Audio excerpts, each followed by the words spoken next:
ओम नमो भगवते वासुदेवाय। देखिए, दुनिया में सत्संग का फल क्या होता है और कुसंग का फल क्या होता है, इसकी एक बहुत ही सच्ची घटना आपके सामने प्रस्तुत कर रहा हूँ, जिसे पूरी देखना और सुनना बहुत ही लाभकारी होगी। देखिए, एक नगर में, एक शहर में एक चोर रहता था। चोरी ही उसका अपना मुख्य कार्य था। इसके अलावा वह कुछ नहीं जानता था, लेकिन चोरी में बहुत निपुण था। अब उसके एक पुत्र पैदा हुआ। वह पुत्र भी अपने पिता से समस्त चोरी की विधाएं सीखकर और चोरी करने में बहुत बड़ा पारंगत हो गया। हुआ यह कि चोर का जब बुढ़ा होने के बाद और अंत समय आया, तो जब चोर मरने को लगा तो उसने अपने पुत्र को अपने पास बिठाया और उसने उसको सांसारिक व्यवहार की समस्त शिक्षा देनी शुरू करी और नसीहत भी दी कि बेटा, अब सुनिए नसीहत उसकी कैसी थी, ये सुनने लायक बात है कि बेटा, भूल कर भी कभी पंडितों का उपदेश, पंडितों के द्वारा कथा आदि कभी मत सुनना। यदि आप कहीं कथा हो रही हो और आप उस कथा के रास्ते से जाना भी आपको पड़ जाए और आप अपनी कानों में उंगली देकर चले जाना, लेकिन कथा मत सुनना। बाप के मरने के बाद इस नए चोर ने अपने काम में खूब सफाई के साथ अपना कार्य करना शुरू कर दिया और रोज कहीं ना कहीं से चोरी करता और बड़ी ही सफाई के साथ किसी के हाथ नहीं आता और अपने घर आ जाता।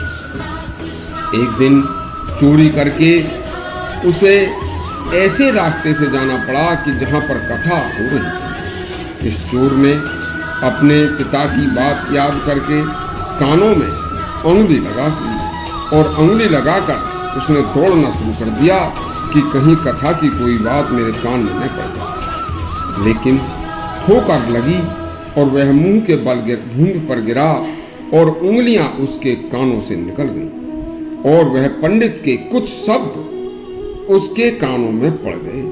शब्द क्या थे? उसके कानों में शब्द पड़े। पंडित कह रहे हैं कि देवताओं की परछाई नहीं होती। उसके कान में यह शब्द पड़ गए।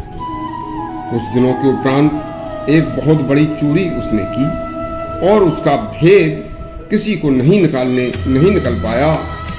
तो जो पुलिस का खुफिया विभाग होता है, उसमें से उसके एक अफसर ने काली का रूप धरा और काली का रूप धर के वह चोर के मकान पर पहुंच गया, क्योंकि सब जगह से एक ही आवाज आती थी कि चोर वो है और वह इसका बाप भी चोर था और वो भी चोर है। लेकिन क्या करें, कोई सबूत नहीं था। तो उसके पास वह काली का, देवी का रूप रख के उसके घर पर रात्रि को पहुंचा। तो चोर को उसने आवाज दी। चोर बाहर निकल कर आया। उसने देवी को देखकर उसको प्रणाम किया और कहा कि देवी काली, बताइए आपकी क्या आज्ञा है। देवी का रूप रखे हुए पुलिस वाले ने तुरंत कहा कि तुमने एक बहुत बड़ी चोरी की है, किंतु अभी तक मेरे लिए कोई भेंट नहीं दी। चोर अपनी चोरी की बाबत कुछ कहने ही वाला था कि उसकी निगाह उस काली की परछाई पर पड़ गई। उसने कथा की।